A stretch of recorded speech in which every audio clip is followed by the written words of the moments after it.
Do you know how much greatness weighs? In this guy's case, exactly 43 gold medals. The most decorated footballer in history, a walking celebration, Messi's right-hand man, and the soul of every dressing room.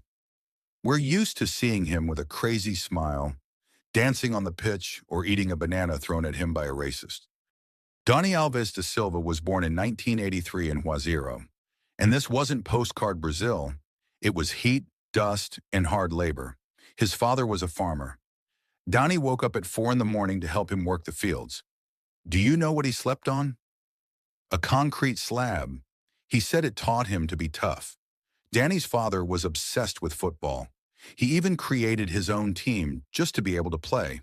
And little Danny ran around among grown men who showed him no mercy. But here's the ironic twist. Danny dreamed of being a forward. He wanted glory. He wanted goals. But he scored so few that his father moved him into defense. Without that decision, the world would never have known the greatest right back in history. At 13, he left for a football school in Juazeiro, and at 15, he joined a big club, Bahia. He was the poorest one there, the skinniest. They laughed at his village accent. His chance came in 2001. The starting fullback got injured, and the coach sent 18-year-old Danny on just to plug a hole. And what did this kid do? He didn't just play, he burned down the flank. 2 assists, a 1 penalty, a 3-0 victory. 2002, Sevilla. Almost no one showed up to the presentation of the new signing from Brazil. Danny arrived in Europe with 1 t-shirt, almost no money, and no real understanding of where he was. Inside the team, he was seen as a strange experiment, a defender who forgot he was supposed to defend and kept charging forward. The coaches shouted at him, "Danny, get back into defense." But he simply couldn't stop. The first 6 months were hell, adaptation, the bench, homesickness. Then he found his rhythm. It was at Sevilla that Dani showed the world that a fullback isn't a boring guy stuck on the touchline, but the engine of the team. Just look at that goal against Athletic in 2003. Alves was still a long-haired kid back then, but the audacity with which he smashed that ball into the top corner. People often forget that at Sevilla, Dani was the main set-piece taker. 2 UEFA Cups in a row. Sevilla became the king of Europe, and Dani became its heart. In the summer of 2008, Barcelona came for him. Pep Guardiola had just taken over the team and told the president, "I don't care how much he costs, bring me Alves." 35 million euros. At the time, it was an insane fee for a defender. Fans complained, "Why do we need this runner?" But Pep knew the secret. He allowed Dani to do what everyone else had forbidden, to forget about classical defending. That's how the greatest partnership in football history was born. Messi and Alves. It was magic. Dani felt Leo with the back of his head. Thousands of passes, hundreds of chances. He didn't just deliver assists. He was Messi's guard dog, dragging defenders away to create space for the genius. Do you know who assisted Messi the most throughout his Barcelona career? For a long time, that record belonged to Alves. 42 assists, more than Xavi or Iniesta. They understood each other without words. But Dani wasn't just a provider. Remember his goal against Real Madrid in 2012? A thunderbolt from the edge of the box, straight into the top corner past Casillas. Pure triumph. Alves never feared authority. In one Clásico, he embarrassed Cristiano himself, nutmegging him. The stadium exploded. Dani did it with such ease as if he were playing on the streets of Juazeiro, not against the best player in the world. In 8 years at Barca, he won 23 trophies. Let that number sink in. Almost 3 trophies per season. But it wasn't all smooth sailing. There was a time when Barcelona's board started to doubt him because of his flamboyance. One day he'd show up to an official event in a gold jacket. Another day he'd be dancing in the dressing room after a defeat. Dani was always too loud, too joyful, too free, and it was exactly that personality that turned him into an icon. 2014, a match against Villarreal. A banana is thrown at him, a disgusting, racist gesture. Anyone else would have walked off in tears or started a fight. What does Dani do? He picks up the banana, peels it, takes a bite, and calmly goes to take the corner. The whole world gave him a standing ovation. With that single act, he literally ate racism, sending one clear message: you can't hurt me. In 2016, Barcelona decided that Dani was already a thing of the past. He was 33, his contract wasn't renewed, and he left for free. The club thought it had saved money. How wrong they were. Alves moved to Turin.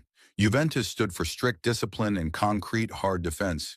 You'd think a Brazilian carnival would struggle to fit in, but Dani simply took over and in one season dragged Juve all the way to the Champions League final, knocking out Barcelona along the way.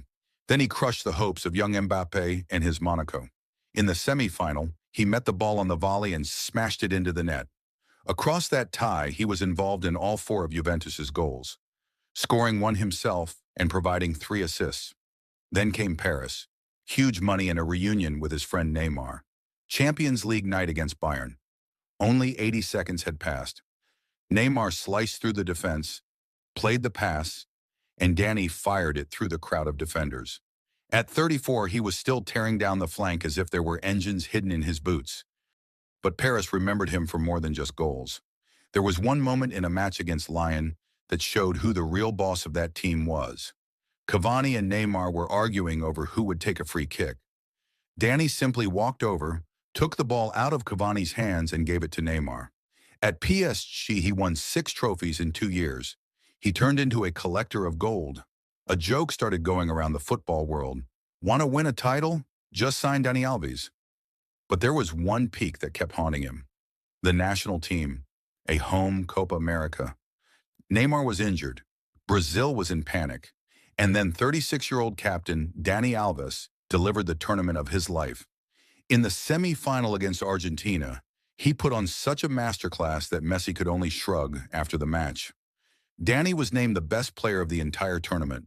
Not the best defender, the best player, period. But even that wasn't enough for him. 2021, the Olympics in Tokyo. Dani was already 38. Almost all of his peers had long become coaches or TV pundits. But he went to Japan with the national team. Why? Because in his collection of more than 40 medals, one was missing: Olympic gold. Brazil won the final in extra time. Dani dropped to his knees and cried.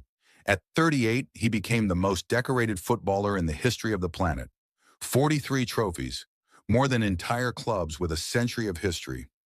In that moment, he seemed untouchable, a god of football who had cheated time itself. But on December 30, time stopped for him inside the elite Sutton nightclub in Barcelona. What began as an ordinary party in the VIP area ended with an accusation of rape. A 23-year-old woman claimed that the footballer forced her into a bathroom stall. The whole world froze. But it's Dani, the fun-loving guy, fans kept saying. Then the facts started to surface, one by one. And the worst part for Dani began in court. He changed his testimony 5 times. First, I don't know her at all. Then, we met, but nothing happened. And finally, everything was consensual. I was just trying to save my marriage. That lie destroyed him faster than any verdict ever could. Joanna Sanz's wife initially supported him, but later deleted all their photos together. Club Pumas terminated his contract within a minute, demanding $5 million in compensation from the player. In February 2024, the verdict was delivered: 4 years and 6 months in prison, plus a €150,000 fine. The most decorated footballer in the world traded 5-star hotels for a prison cell. In March 2025, he was released on €1 million bail while awaiting his appeal. He is free again, but it is a freedom in the shadows. His name was erased from walls in his hometown of Huasero. His statue was splashed with paint. Barcelona removed him from their list of legends, even if they later reinstated him formally. The story of Dani Alves is more than just the biography of an athlete. It is a powerful lesson that a reputation built over 20 years can be destroyed in 15 minutes in a nightclub bathroom. He will forever remain in football history books as the man who redefined the role of a defender. His passes to Messi were art. His 43 trophies are an unreachable peak. But now when we hear the name Dani Alves, We think first not of his goals, but of his downfall. Who will he remain for you? A great champion who made a fatal mistake, or a man who erased all his achievements with a single act? Write in the comments. Your opinion matters to me. Subscribe. Here we talk about football and the people who shape it.